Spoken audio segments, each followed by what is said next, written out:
Delia Blanco, professeur de lettres et littérature comparée, ambassadeur de la francophonie en République dominicaine. Bien, je pense que c'est une occasion tout à fait importante pour nous qui habitons ailleurs qu'en Amérique, je veux dire ailleurs que sur le continent, dans la Caraïbe, parce que cela nous permet de nous rattacher aux autres et de pouvoir échanger nos vécus, nos expériences par rapport à nos projets, à nos actions, à nos réalités francophones dans nos diversités. D'abord, je trouve que ce qui est intéressant, c'est que pour eux, c'est une expérience d'étude d'être en face de ceux qui faisons des recherches, qui faisons les projets, et de voir ces jeunes qui viennent avec des expériences différentes, des origines différentes, et qui reçoivent en direct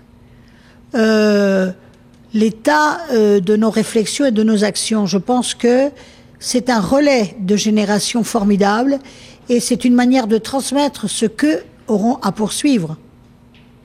Eh bien, sur ce vaste continent, le message, c'est que une rencontre comme celle-ci nous permet de mieux percevoir le Québec. Et une université comme celle-ci nous permet de voir que les universités ont un rôle à prendre.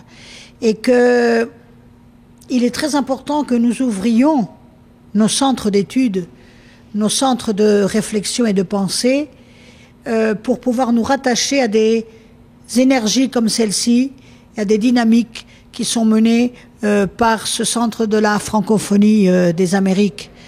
Je crois que le Québec nous permet de nous rattacher aux Amériques et les Québécois, par les interventions que j'ai pu entendre, nous ont démontré que ils n'ont pas un enfermement québécois, ils vont au-delà de leurs frontières et ils considèrent l'américanité du point de vue francophonique comme un territoire en mouvement où les idées et les langues francophones se sont mêlées et entremêlées.